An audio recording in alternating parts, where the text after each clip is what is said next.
maadaama horey aan uga soo hadalnay isbedelada lagu sameeyey iOS 18 waxaan rabaa maanta inaan ku tuso isbedel kale oo cajiib ah kaasoo ku saabsan calculatorka iPhone-ka.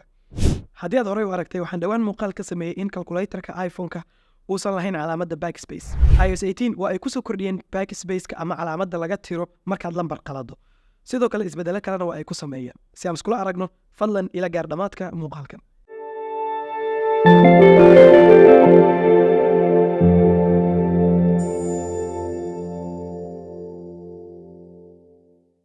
marka aad gudaha usoo gasho calculatorka iPhone-kaaga welibana aad ku qorto tiro lambara ah waxaad arkaysaa inay kuu soo muuqanayso calaamadda backspace ama tan wax laga tiro.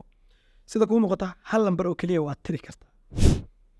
waxaan rabaa sidoo kale inaan ku tuso waxaa lagu soo kordhiyey scientific calculator. runtii markii hore ma lahayn iPhone-kaas wax la yidhaahdo scientific calculator.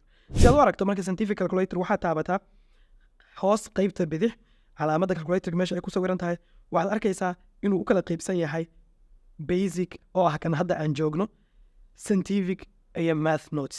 haddii aan scientific imaado waxaad arkaysaa in calaamadihii scientifiga dhan ay halkan kaaga muuqdaan. sin hadday tahay, hadday cos tahay, koley dadka xisaabaadka aadka u garanaya waa ay fahmayaan. sidoo kale waxaan rabaa inaan ku tuso qaybtan oo ah math notes. math notes maxay tahay?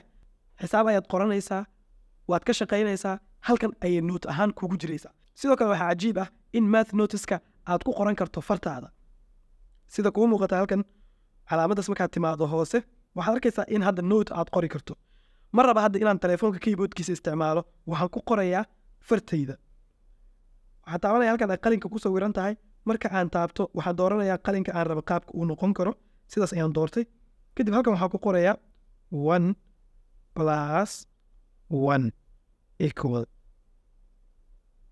sida kuu muuqato waa iiga shaqeeyey. waxaan qorayaa hadda 10 plus 10 equal.